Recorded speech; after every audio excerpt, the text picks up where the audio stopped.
महर्षि विराट कोहली और अनुष्का आए थे।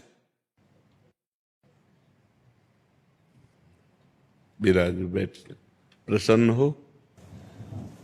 जी अभी ठीक। हाँ नहीं, ठीक ही रहना चाहिए। हम आपको अपने प्रभु का विधान बताते हैं थोड़ा सा। जब प्रभु किसी पर कृपा करते हैं, ये वैभव मिलना कृपा नहीं है, ये पुण्य है। पुण्य से एक घोर पापी को भी बहुत देखो, पाप करके भी उनका कोई पुण्य है जिससे वो सुकृत पूर्व के सुकृतवश चल रहे हैं, नया पाप है। ये वैभव बढ़ना या यश बढ़ना ये भगवान की कृपा नहीं मानी जाती। भगवान की कृपा मानी जाती है अंदर का चिंतन बदलना, जिससे आपके अनंत जन्मों के संस्कार भस्म होकर और अगला जो है वो बड़ा उत्तम होगा। अंदर के चिंतन से होता है, बाहर से कुछ नहीं होता। महत्व अंदर का चिंतन। अच्छा, अंदर का चिंतन हम लोगों का स्वभाव बन गया बहिर्मुखी। बहिर्मुखी मतलब बाहर, बाहर यश कीर्ति लाभ विजय, इससे हमको सुख मिलता है। अंदर से कोई मतलब नहीं रखता कोई विरला ही अंदर से।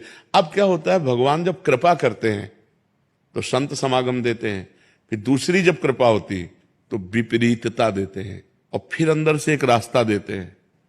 ये मेरा रास्ता है, ये परम शांति का रास्ता है, ये शांति का रास्ता नहीं। भगवान वो रास्ता देते हैं और जीव को अपने पास बुला लेते हैं। बिना प्रतिकूलता के संसार का राग नष्ट नहीं होता। किसी को भी वैराग्य होता है तो संसार की प्रतिकूलता देखकर वैराग्य होता है। सब कुछ हमारे अनुकूल है तो हम आनंदित होकर उसका भोग करते हैं। जब हमारे ऊपर प्रतिकूलता आती है तब ठेस पहुंचती है कि इतना झूठा संसार, तो अंदर से भगवान रास्ता देते हैं। ये सही है। भगवान बिना प्रतिकूलता के इस संसार को छुड़ाने का कोई भी औषधि नहीं रखी। आज तक जितने बड़े महापुरुष हुए हैं, जिनका जीवन बदला है, उनको प्रतिकूलता का दर्शन करके बदला है।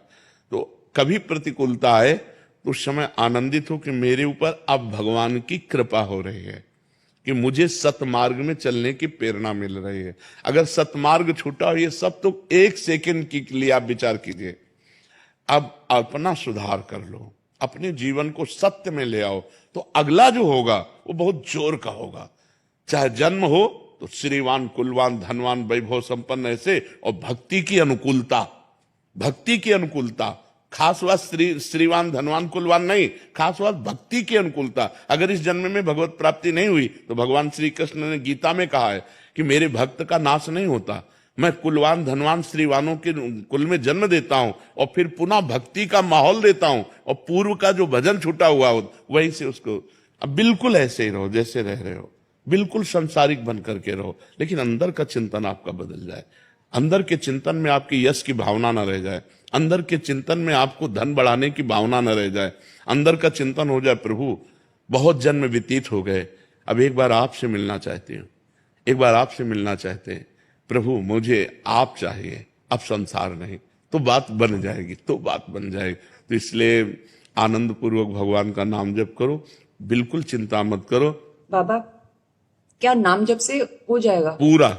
ये हम अपने जीवन का अनुभव बताते हैं। सांख्य योग और अष्टांग योग और कर्म योग और भक्ति योग, चारों योगों में प्रवेश रहा है। पहले हम सन्यासी रहे हैं 20 वर्ष सन्यासी रहे काशी विश्वनाथ जी।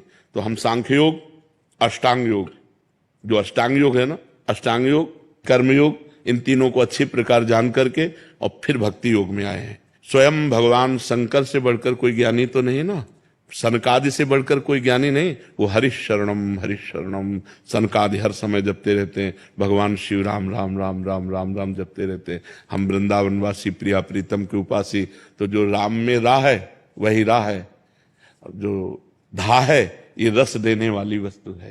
तो हम राधा राधा राधा राधा, मतलब आप ये समझो कि हमारी इतनी तार्किक बुद्धि नहीं, हमारी श्रद्धालु बुद्धि नहीं रही। सन्यासी की जो बुद्धि होती है वो तर्क प्रधान होती, कसौटी पर कसने पर। तो हम केवल भावुकता में राधा राधा का प्रचार नहीं कह रहे कि हमने सुना और ऐसे ग्रंथों में पढ़ा और ऐसे कह रहे, स्वयं स्वाद लेके कह रहे और विश्वास के साथ कह रहे कि यदि आप राधा राधा जपते हो तो इसी जन्म में भगवत प्राप्ति हो जाएगी, इसी जन्म में। जैसे किसी से कहा जाए कि तुम सत्य बोलो, मंदिर में चढ़ के बोलो, तो हम मंदिर में नहीं, हम वृंदावन में बैठे हैं। करोड़ों मंदिर इसकी समानता नहीं कर सकते, भगवान का परम धाम है। अगर राधा राधा नाम चल रहा है तो इसी जन्म में भगवत प्राप्ति हो जाएगी। हमारी आखिरी श्वास यदि राधा, तो मुझे श्री जी की प्राप्ति, भगवान की प्राप्ति हो जाएगी। इसमें कोई संशय नहीं और किसी साधनों की कोई आवश्यकता नहीं। आप केवल अंदर ही अंदर चलाइए और लिखिए। देखो, हम जो कह रहे हैं उसको समझो। बहुत अधिक नाम जपने की हमें चेष्टा नहीं करनी, कम संख्या हो लेकिन मन लगा करके हो। जैसे हम, अब देखो, आप लिखो राधा, अपने दिमाग में लिखो, खुले नेत्र लिखो या बाहर बाहर देखो, दिखाई दे रहा है राधा लिखा हुआ।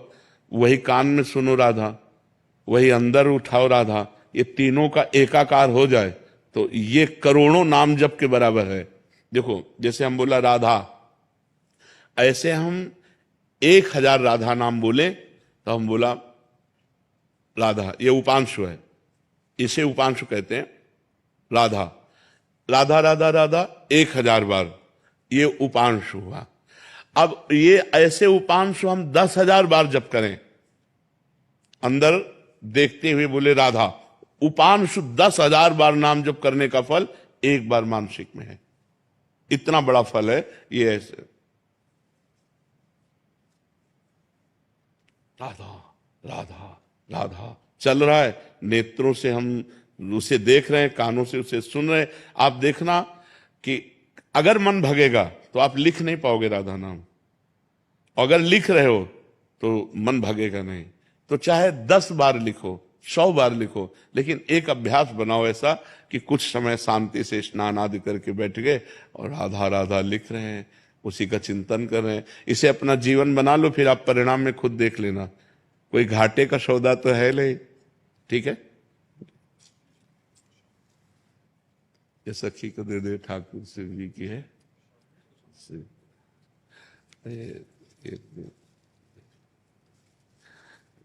खूब आनंदित रहो, नाम जप करते रहो, प्रसन्न।